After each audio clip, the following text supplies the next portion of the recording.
Здравейте, приятели! Казвам се Виктор Ковачев. Днес съм ви приготвил голяма изненада в моя блог за бързи и лесни рецепти. Представям ви моя скъп приятел Иван. Здравей, Вико! Как си? Здравейте! Чудесно! Радвам се, щом съм при теб. Така, той сега ще разкаже мъничко за себе си и с какво по-точно се занимава.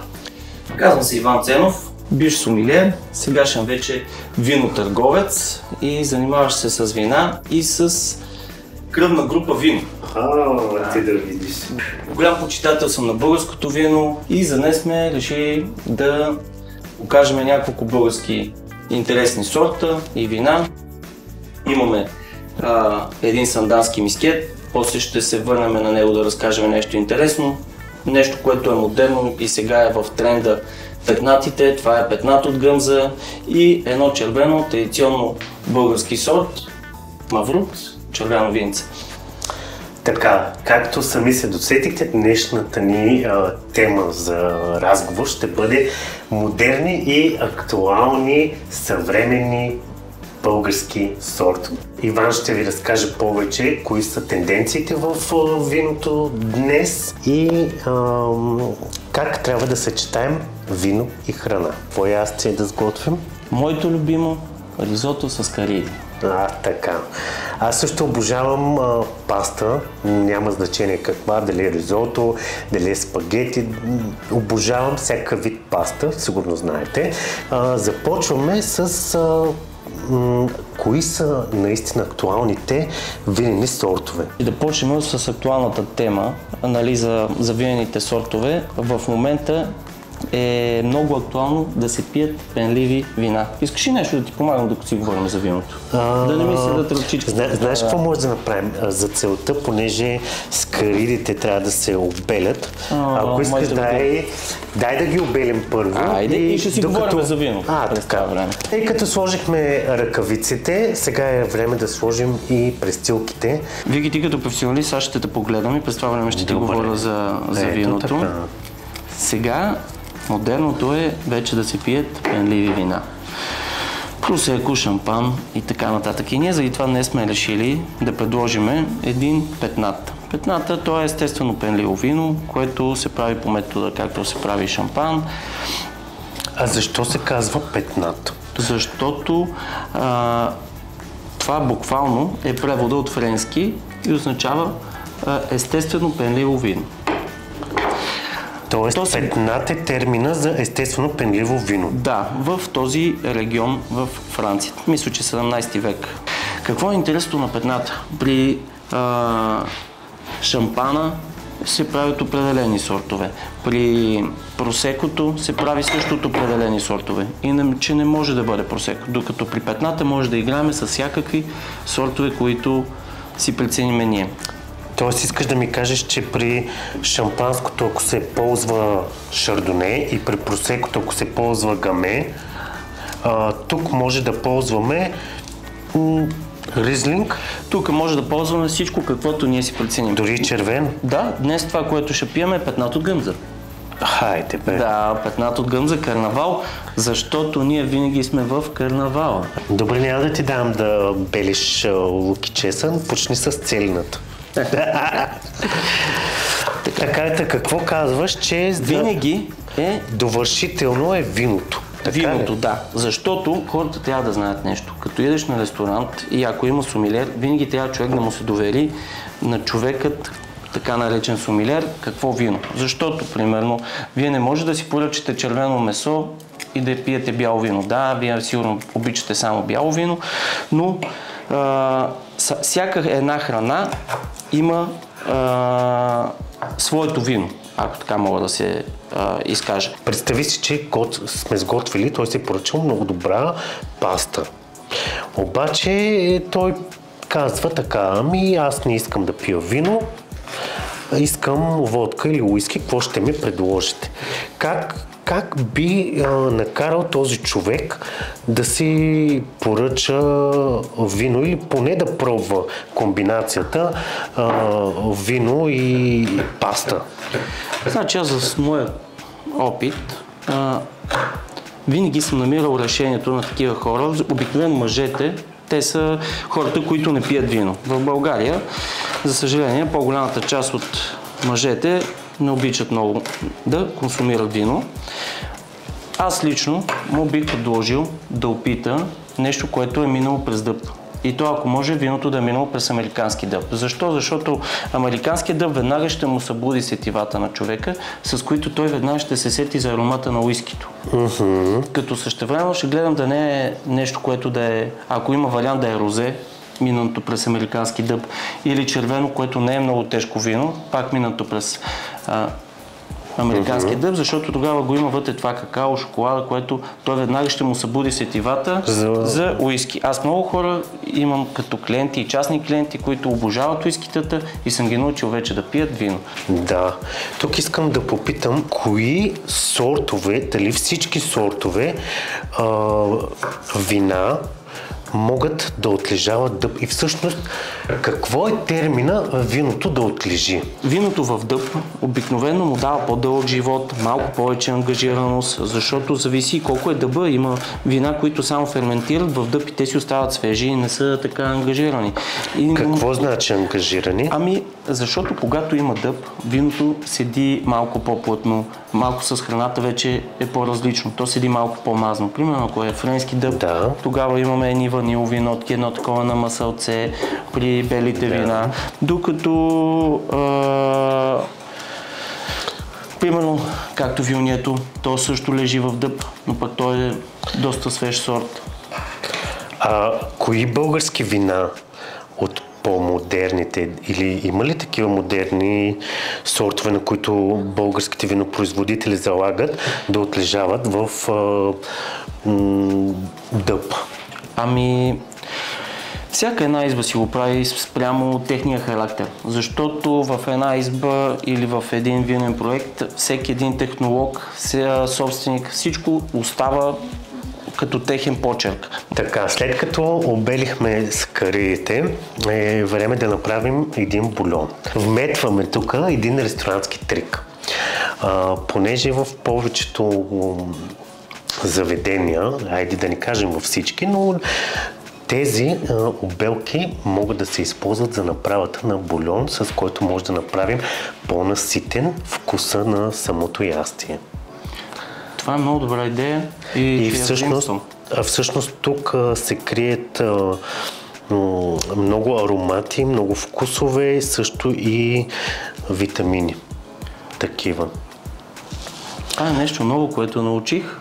Хем толкова време съм работил в ресторанти. Не обичам да хвърлям храна, аз мразя да хвърлям. Това е много важно за всички, да не се хвърля храна. И да гледам се готви колкото да стигне. Както винаги съм казал, трябва да има zero waste. Тоест от всичко трябва да правиш нещо. Само с виното може да има изобилие. Там винаги трябва да имате в повечко вино. Защото едната чашка води до втората, тя до бутилка, а бутилката може и до кашон. Нали? Какви са му възможностите? Да, така е. И пак казваме, само български сортове. Всичко става по-вкусно с вино. Кажи ми какво вино можем да сложим тук? За мен, за днес, за ризотото, най-добрият вариант, който и дори сами аз като си готвях морска храна вкъщи, е изпитано санданския мискет. Това е традиционен български сорт, който е хибридно създаден от Винаро-лозарски институт. Основата му е широка мелнишка, после имаме тамянка и прашет от кабарне. Тези три сорта правят този уникален бял сорт. Три сорта? Три сорта. И то от тях, това червен, един бял и става този така страхотен български Искаш бял да сорт. ми кажеш, че този бял сорт е направен от две червени? От две червени и един бял. Хибридно създаден от Винаро-лозарски институт. Стига бе. Да. Какво е по-различното на санданския мискет от останалите мускатови мискетови, нали? Което са тамянка, мускат, карловски мискет и така нататък. При него той е доста по-свеж. Той има по-изразени високи киселини. Какво означава свежо вино? И другото да кажем за хората. Като някой човек каже, това вино ми е кисело. То не е кисело, то е свежо. Като кажат кисело вино и не го пият. Защо? На какво се дължи това? Защото повечето хора казват, аз харесвам свежи вина, но...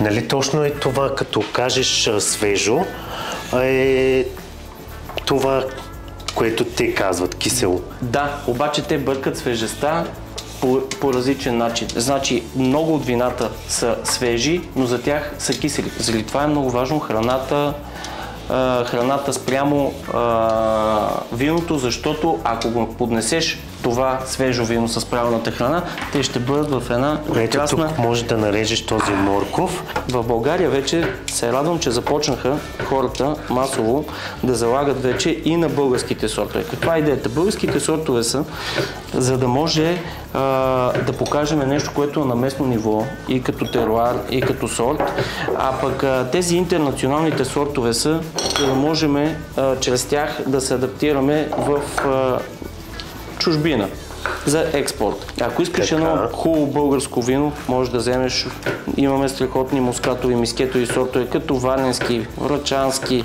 този, който е сандански. Не чух първо какво каза. Варненски мискет. Варненски. Да, той е много готин сорт. На мен е един от любимите. Аз общо взето всички сортове харесвам. Всички пътища водят ли към Варна, ме интересува. Не защото съм роден и съм израснал там. Кои други сортове са така по-популярни в бели сортове? От българските ли? Да. Ами, ние повече тук сме на мускатовите сортове, както казах в България. Има карловски мискет, той добре върви. А можеш ли да разкажеш малко повече за тамянката, тъй като кажем тамянка, аз някак си се връщам примерно преди 30 години, където сме почнали да правим някакво грозде. Тамянката от едното време е била любима. Добре, е била любима на хората, защото точно заради това. Имало е вкус на грозде. Заради това предполагам аз. Добре, тук казахме сега така. Имаме различни видове мискет, нали така? Да. Мискет, тамянка. Да. Други сортове, които са по-популярни български? Имаме вече в червената гама, там имаме маврут, имаме памит. До тук ли стигаме с белите вина? Сигурно има още нещо, мискети, което мускатови и мискетови, такива са ни по-голямата. Димята също, но той пак е в тази, димята си е също прекрасен български сорт, но той пак е от този вид вина, мускатови и мискетови. Всъщност аз се сетих за един сорт, керацуда. Да, много добър вариант. Значи керацудата, тя пък е също типичен български сорт. То, доколкото аз съм чел и знам, керацудата тя вирее само в района на Струма, даже конкретно в едно село, казва се Илинденци. Там е меката... Квартала ли? Да. И там е меката на керацудата. Тя, разбира се, вирее навсякъде по Мелнишкия регион, но там е меката. И другото специфично на керацудата е, че примерно ако идеш там при някой местен баба и дядови, те винаги ще те нагощават с керацуда. А ако ти сипат в една бутилка за вкъщи, докато слезнеш от селото долу до Струмяни, вече виното е потъмняло. За мен лично керацудата е, нали, ако смело, така, ако мога да се позволя така го нарича, това е един вид българското шардоне за мен. Така ли? Да, много ми е, на мен ми е интересно. Аз за себе си го казвам това. Да. Като казахме керацуда, се сетих за първи път, кога пробвах керацуда. И... Като студент?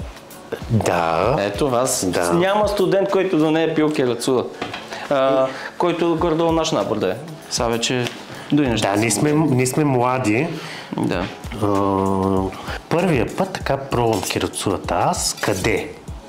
Имаше едни такива, ще ги измия ножовете, имаше яхти такива, които предлагат кръгче и с чаша вино разхождате из брега на Несебър или къде беше, не помня точно. Корабче, разхождаш се, хапка, пика, дъра, стълча дъра и аз викам, сега нали слагам скъпите очила, сам такова и се качвам на яхтата, но аз вече ти казвам от кеф и очаквам някаква мега готвената яхта, разбираш, аз съм си платил тогава 100 лева. 100 лева. Ето кетеринг, метеринг пише и ние тъпанарите си мислим, че отиваме кой знае къде, ама ние сме се натокали, разбираш ли, като за абитюренска. И отиваме там ни, пък тогава, знаеш, студентите почти всичките си работихме. Ето, иначе няма как да я издържиш. И очакваме някаква яхта, ама газарска. По едно време гледам някакъв сал. Ма ти казвам, от все едно Робинзон Крузо. Що ме било север наистина при бай Иван? Аз го познавам този човек с корабчето. С едни дървени маси, бейки, нали? Да. Се носи в механа. Да. Чудесно. Преживяването е готино. Преживяването е готино.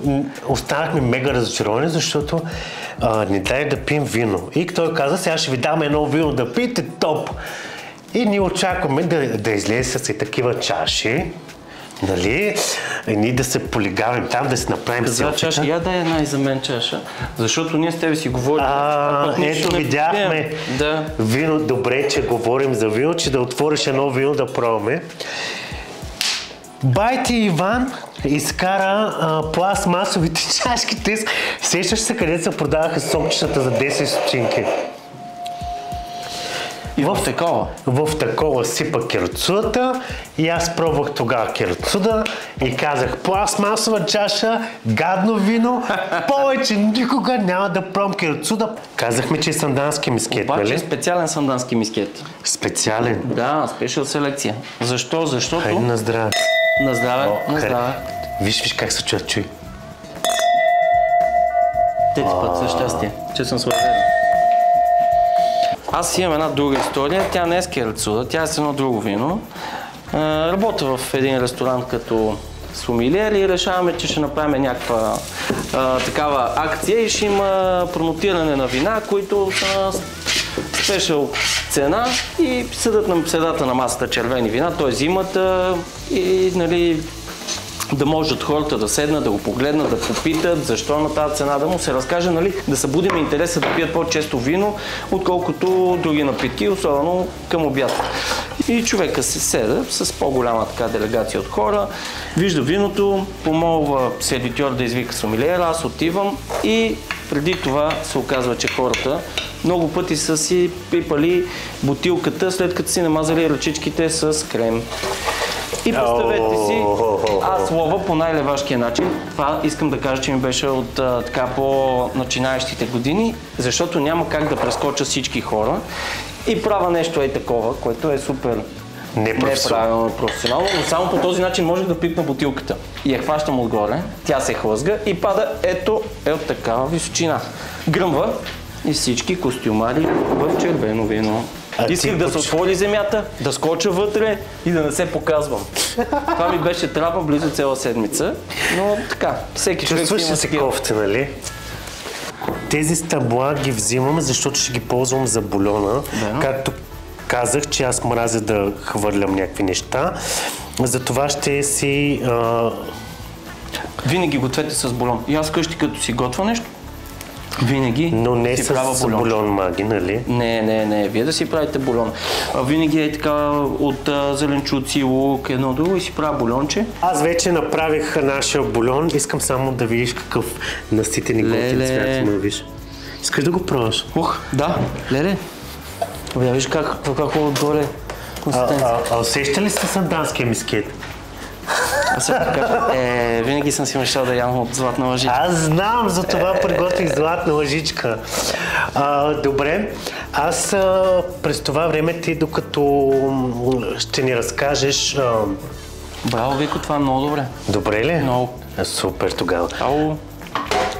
Аз ще почна да приготвям ризотото лека по лека. Ти ще отвориш виното, ще ни покажеш как се отваря най-правилно вино и искам да разкажеш на нашите зрители. Моля те, не дай така, защото виното е като живо същество. Живо?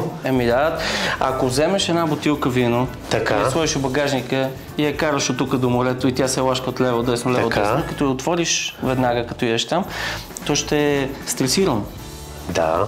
И няма винаги, да има... когато казвам, че виното не трябва да се стресира, ето тук говорим точно за това. Да, винаги, заради това е след като пътувате на някъде, оставяйте винаги виното да отпочине някакво време. Тъй като преговорихме всички български бели сортове, Можеш ли да ни разкажеш и за червените сортове? Разбира се. Само да кажа нещо много важно. Като отваряте бутилка вино, стремете се, нали? Всеки човек си преценява. Не въртете бутилката, въртете тирбушоната. Този звук за мен е много приятен, за някои хора е много неприятен скърцащия. И бавно винаги се душка тапата. И в повечето ресторанти дори може би ще ви я дадат пред вас и вие да подушите. Ако има проблеми с самото вино, тапата ще е оксидирала. Още на тапата ще се усетят различни проблеми. Какво е важно за виното? Пак казвам, винаги като се налее и трябва доста да се аерира. Защо се аерира? Защото когато това нещо не се прави просто някой да изглежда по-специален, вкарваш въздух в самото вино, заради това има и вече аератори, декантери, когато виното се декантира или аерира и се отваря дори малко по-раничко, за да може да вкара въздух и да се отворят всички чакри на виното. Да, всички чакри на виното, плодови нотки. Един много интересен съвет бих ви дал аз. За себе си много ми важи. Като го пиете, нали, задръжте малко виното в устата.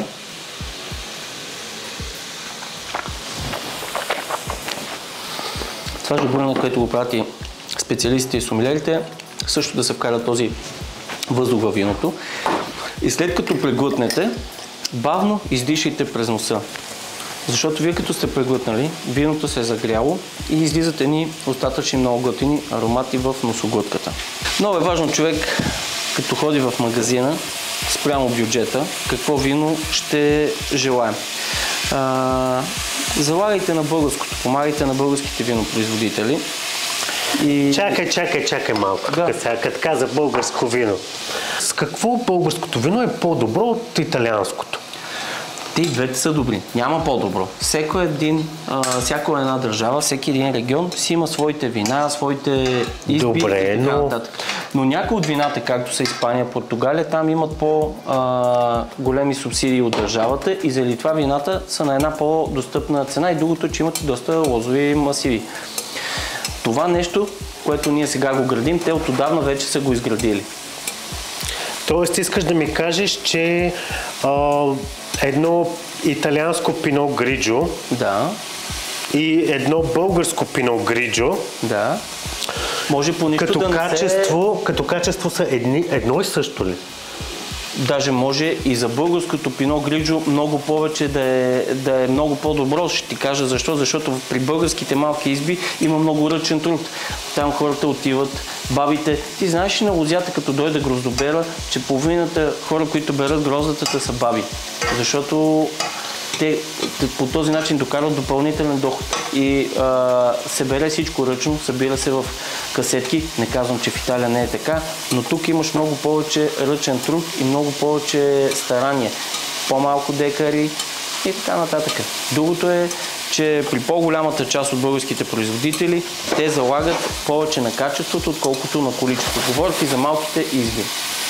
Тоест искаш да ми кажеш, че баба Иванка, освен че прави зимнина, тя събира и грозде и тези 20 лева за българско вино и 20 лева за италианско вино, аз ще помогна на баба Пенка и на баба Иванка, до година пак да дойдат и да берат грозде и с това ще помогна на всички хора в винопроизводството. Да, по веригата. Друго много тъжно обаче от цялата история. Баба Иванка идва да бере гроздето, да даде паричките на внучето, което не идва да бере гроздето, а седи на центъра и си пие кафето. Така е. Жалката истина. И да не забравяме, че баба Иванка взима 200 евро пенсия, а баба ти, италианка, взима колко? 1200. Айде 800 евро. Да кажем минимално. Така. Ами така е. Затова, скъпи хора, пийте българско вино. Да подпомагаме българския пазар. Поговорихме за така много вино, но не споменахме червените сортове. Можеш ли да ни споменеш кои са актуалните и модерни червени сортове? Добре, искаш ли да започнем първо с този Мавруд? Мавруда си е изцяло български сорт. Да, Мавруда, Рубина, Памида, също широката мелнишка която е пък основата на толкова много други винени сортове. Мелник 55, Мелник 82, това всичкото е създадено хибридно. Гъмзата също, тя е балкански сорт, нали? На кои сортове залагат българските винопроизводители? Новата тенденция е като цяло да възраждат всички стари сортове, което е много хубаво. И какво правят повечето изби, забелязвам аз? Интегрират българския местен сорт с копаж. Копаж е когато, това може би е добре да го кажем, когато видите, че нещо е или ви каже някой, че едното е с обща ферментация, другото е копаж, това е когато двете вина са ферментирали два отделни съда и след това се копажират. Те се как две отделни вина? Примерно имаме Маврут и имаме Гъмза. Двете ферментират и после се копажират и се фаща каква е най-добра комбинацията между тях. Това означава копаж или бленд, както е при уискитата. С общата ферментация, или в България така все още го наричаме сепаж, е когато всичките сортове в суров вариант в грозде се слагат в един съд и ферментират заедно. Според теб, защо българите не обичат да пият българско вино? Защото ние сме малко, как да го кажем, не че не си уважаваме нашето, но винаги си мислиме, че чуждото е по-добро от нашето. И другото е, че в България има много хора, които си правят сами виното. Аз това ми е любимото, като ида някъде и някой да каже: махни го, вика, това купешко вино, ела да ти дам да опиташ, вика, моето. То вътре има захар и после 2 дена не можеш да се събереш от него. Но човека си го е брал, правил го е, няма лошо. Пак по този начин са останали традициите ние да правиме вино. Вика, заповядай този разкош от балончета. Вау! Казахме, че петната е метода, който се прави. Да, естествено, пенливо. Естествено. Да, като шампана, като просекото. Не, като шампан. Не като просеко. Като шампан. Това е метода... Сорта му какъв е на това? Тук е от Гъмза. Гъмза. Да. Избрах този винен проект, защото те са винен проект от района на Свищов. Първо, Свищов имат доста добри насъждения на Гъмза. Второ, доста интересен петнат. Усещам нещо в края. На захарче, на карамелизирана захар. Нали? Чакай, пак да пробвам. Да не се напия. Няма. Да не изгорим ризотото, че сега като го каза... На захарно петле.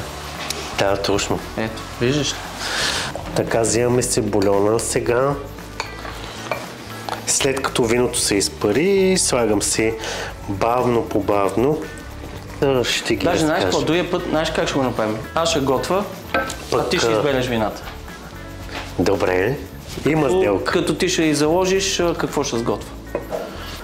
Така, знаеш, че обичам много бялото вино. Познавам ти всичките вина, с които работиш.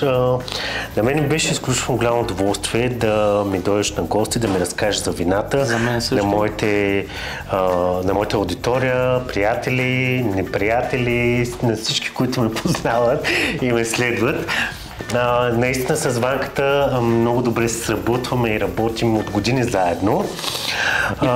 И пием вино заедно.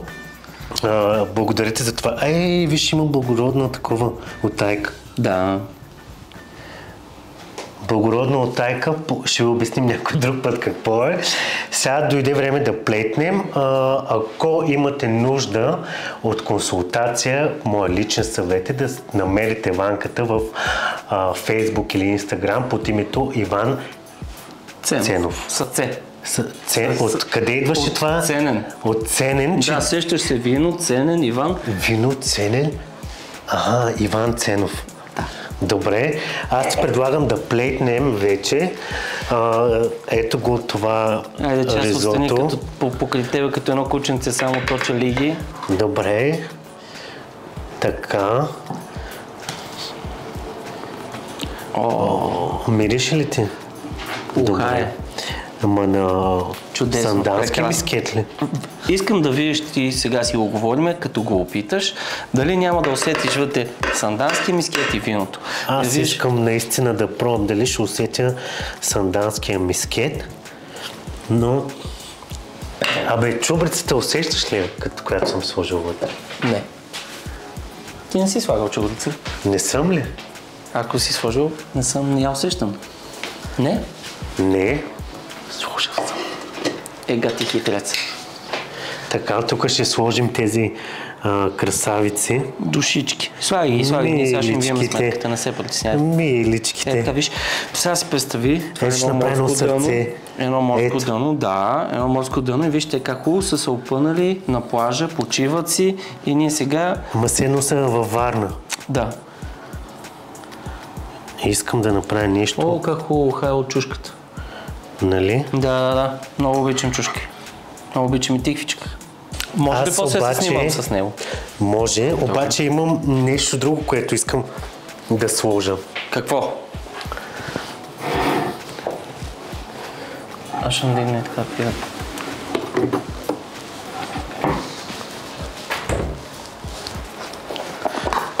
Това е каймак, турски каймак.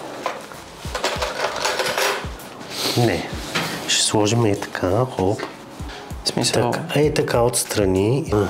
Приятели, ризото с бульона от черупките. Тук имаме турски каймак, сотирани с кариди само с сол и пипер. И тук имаме сотирани зеленчуци, пипер, тиквичка и целина с мъничко масло и магданоз. Отгоре за разкош имаме лимонови кори. Да си кажем едно на здраве. На здраве. И да пробваме с златните вилици. На мен чак ми е жал да ги разделя тези сърца. И мен ме е жал, обаче съм гладен. Хайде. Значи взимаш от всичко. Каквото кажеш ти си... Така. Добре. Така. И малко каймакче. Малко каймакче. Добре. Правим така.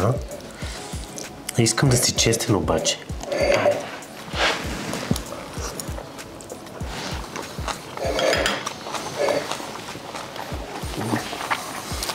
Салти.